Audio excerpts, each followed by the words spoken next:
Well, in our opening litany, we gave thanks for the people and the relationships and the experiences that have shaped our lives in the past. Testimonies that we just heard from Nathan and Wanda and Susie reminded us of the blessings of life in this moment. So I want to complete the progression by inviting us to give thanks as we anticipate the new thing that God is bringing into being. Will you join me in prayer? Let the words of my mouth and the meditations of our hearts be acceptable in your sight, O Lord, our rock and our Redeemer. Amen. We all live with uncertainty. We have limited power to influence the world around us. Circumstances, decisions, behaviors over which we have little, if any, control are constantly impacting our lives and the lives of the people we love. Every day, we are forced to make decisions without knowing for certain which choice is the best choice. And what unintended consequences will result from the choices that we make. Hindsight is always 20/20, but now we see through a mirror dimly.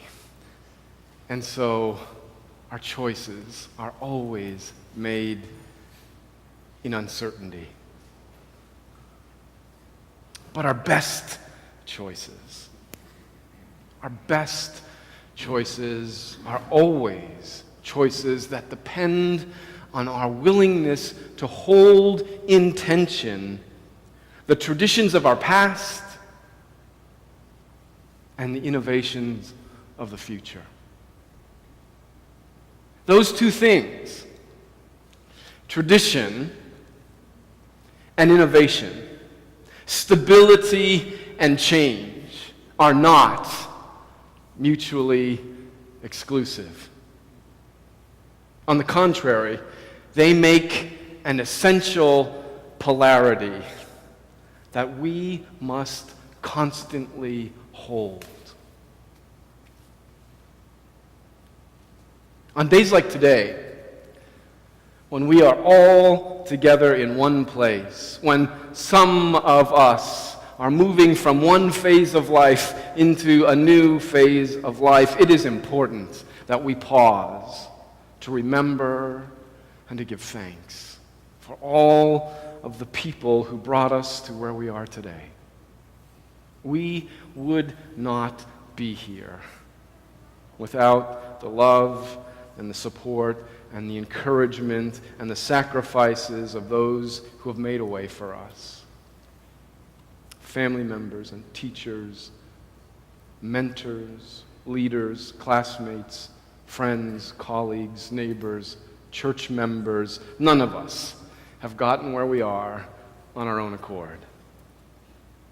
We have been blessed by the contributions of countless people who have opened doors of opportunity for us, who have expanded our awareness, deepened our understanding, enhanced our wisdom.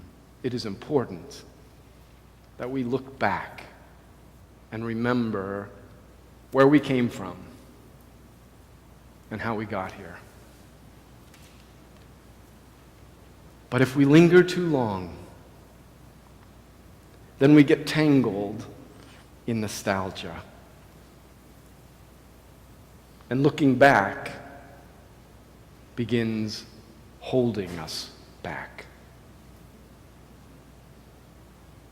When all we can see is how wonderful things were in the past, then we lose our capacity to move forward into the new day with joy and hope. When we envision new possibilities for the future and anticipate new ways of being in the world that can make life better for everyone, it inspires tremendous creativity and enthusiasm. We are blessed today because of the forward-looking, entrepreneurial thinkers and risk-takers whose dreams and whose visions have sparked new advancements in technology and medicine and communication and every aspect of life.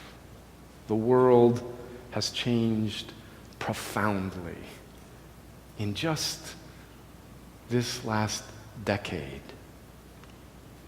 And the pace of change is continuing to accelerate every single day.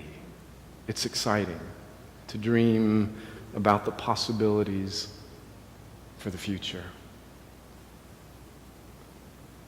But as we look forward to the future, we have to be careful not to get ahead of ourselves, not to lose sight of the people who are surrounding us today, not to ignore the impact that our future plans will have on those who don't share the same vision or who don't have access to the same knowledge, the same opportunities, the same privileges that we have access to.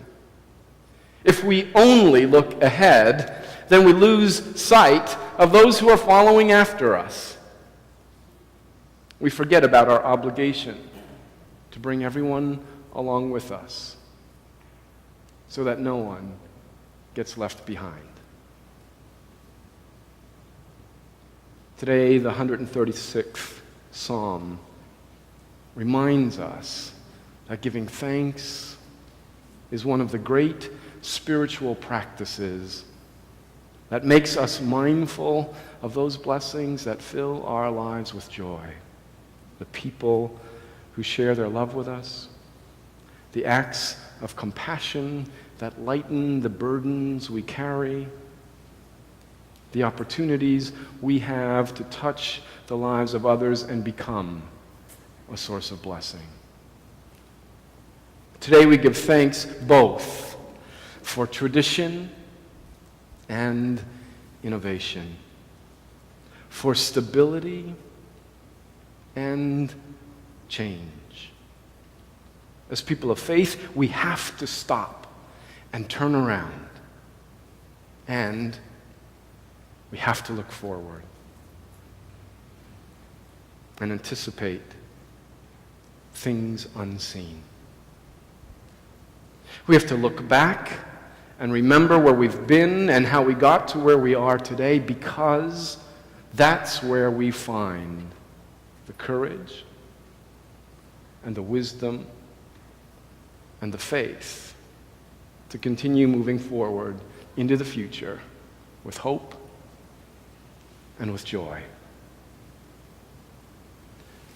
So as our high school graduates move on to college, and our college graduates move on to launching their careers, let us give thanks to the Lord who is good, whose steadfast love endures forever. As our parents move on to find new focus in their life together after launching their sons and their daughters, let us give thanks to the Lord who is good, whose steadfast love endures forever. As our faith community moves on to embody new ways of remaining a vital congregation in this changing social context, let us give thanks to the Lord who is good, whose steadfast love endures forever. Amen.